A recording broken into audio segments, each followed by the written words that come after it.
Hey guys, this is episode 7 of our series Focus on Fallschrimjager, and today we're looking at the Caesar Miniatures World War II German Fallschirmjäger heavy weapons set. It says there it comes with a 7.5cm Lichtgeschütz 40, which is basically kind of a light gun Model 40. As you can see on the packaging there, the artwork isn't too bad. It gives you a very good indication as to what's in the box. The figures represented there actually match in nicely with the actual figures in the box itself, which is cool. You get the two guns there, the one in the kind of the rear there, sort of an anti-tank weapon, or anti-armor at least, and the one in the foreground there is kind of a high explosive recoilless rifle sort of a scenario. And so that's the situation with those. These guys would have been dropped in with the main Fallschirmjäger unit to provide a little bit of, I suppose, unit support and anti-armor and high explosive capability as well. So that's these guys. The box themselves, fairly straightforward. That's basically it. You have usual warnings on the sides of the boxes, as we always say. It's very straightforward. List of bits and pieces on the back. Choking hazard and so on and so forth. Standard Caesar fare. So that's that. We'll just see if we can zoom in a little bit on these guys here. It comes with, I think it's 9 poses, and they're not bad at all, in fairness to them. Usual Caesar kind of scenario, really nice detail on the figures, and that's, that's as much as you can say about that. It's Caesar, so there you go. They don't come on the sprue, as I mentioned in the previous video about Caesar Fallschirmjägers, the episode 6, I believe it was. They come in a plastic bag, which I think is a little bit of a disadvantage, as I might have stated in the previous video, because I find that the ankles and the guns are a little bit kind of bendy and so on and so forth. So a little bit of hot water to cold water treatment might sort that out. We'll experiment with that later this evening, I'd imagine, and see how that works out. The set itself comes with 4 crew members for each gun. But it also comes with a certain number of figures who aren't operating the gun as such. Now, I don't know what the idea was behind that, because I think it would have been a bit handier to have extra crew members, even sort of a generic sort of gun crew members that we could have used in conjunction with maybe some light artillery pieces or whatever, but instead they elected to give us these guys, as you see on the little platform there in front of you. On the left hand side you have a guy kind of in a crouch position with his FG42, which is fine. That's absolutely grand. No issues there. He looks quite good, in fairness to him. He's kind of got kind of a sense of purpose about him, I suppose, really. The detail is quite nice.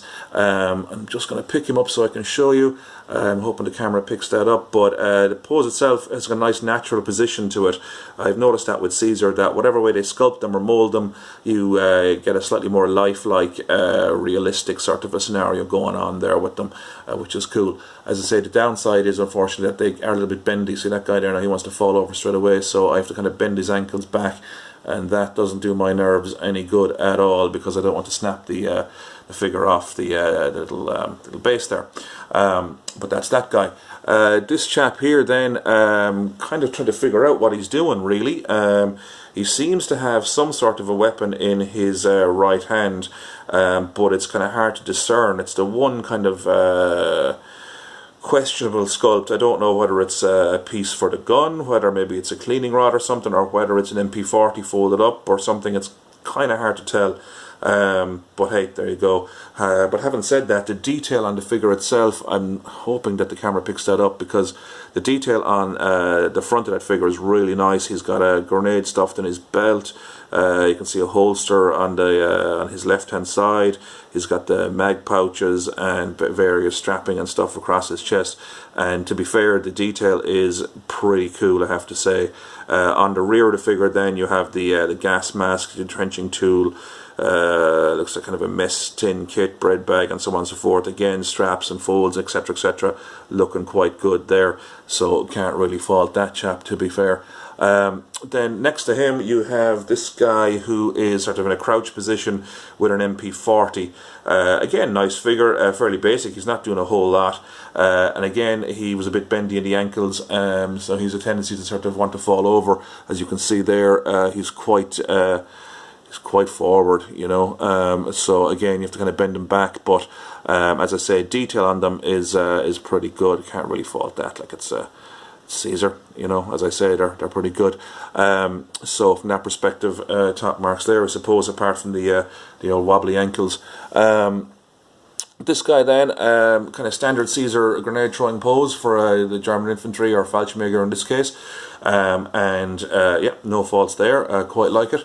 The gun itself is kind of angled kind of nicely, and the grenade is sort of back in a slightly more realistic, it's not kind of at an angle 90 degrees to the arm. It's actually kind of more of a natural sort of a pose for a guy who's maybe slinging that around the corner or whatever, you know, or from cover. I have to say the pouches are nicely positioned. They're sort of at an angle there. A lot of manufacturers will do them sort of straight down, but that's kind of more correct. Back of the figure then, again, fairly basic at the back. It's just got his canteen, bread bag, and so on and so forth. But again, creases, etc., etc., quite nice. I like the actual pose, the way that he has one knee on the ground, but the other knee is raised. I'm not sure if you can see that. There you can there. So again, quite natural. So very, very, very good sculpting there on that, has to be said. Details on the MP40 come out fairly decently as well. So no faults there. Then you have this guy, who I'm presuming is sort of the maybe a gun commander or whatever. Standard sort of binoculars to the eyes sort of a pose. But quite a cool figure, it has to be said.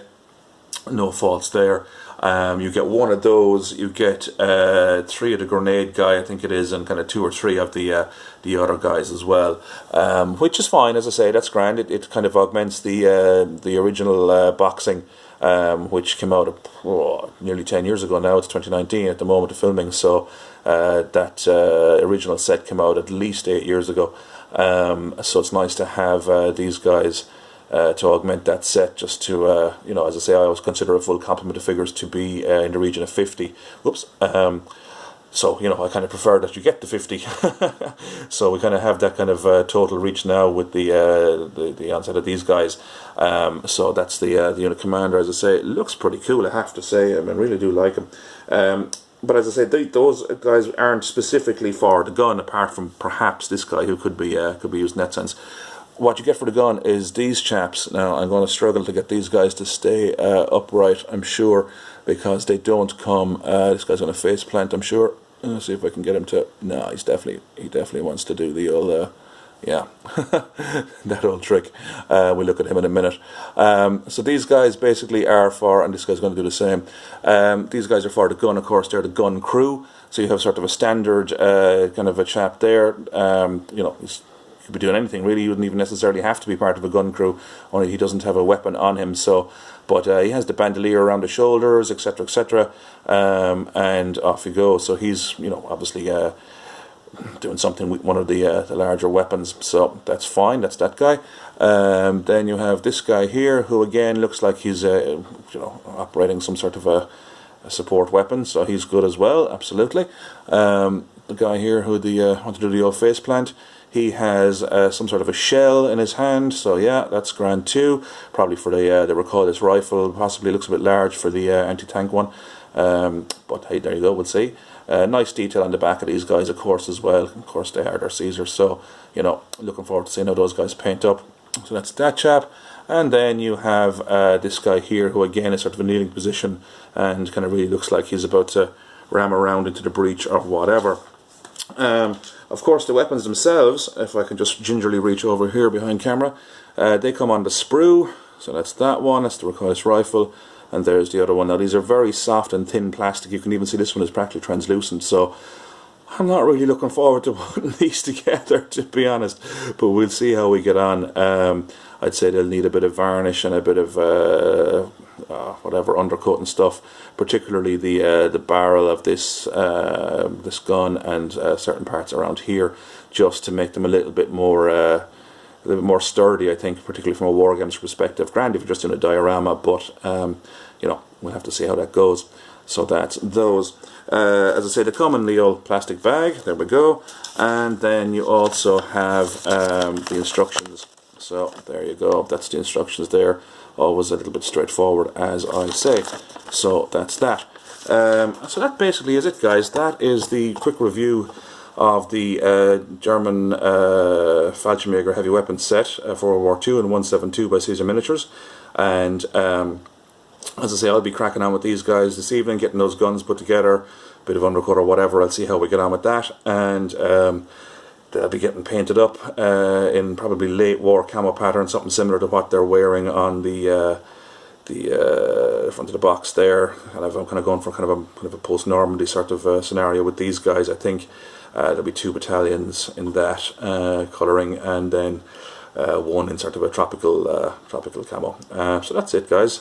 If you'd like and subscribe and share and all that business, that'd be great. And join us in the next episode on our series Focus on Fallschirmjäger. We'll talk to you then, guys. Take care. All the best.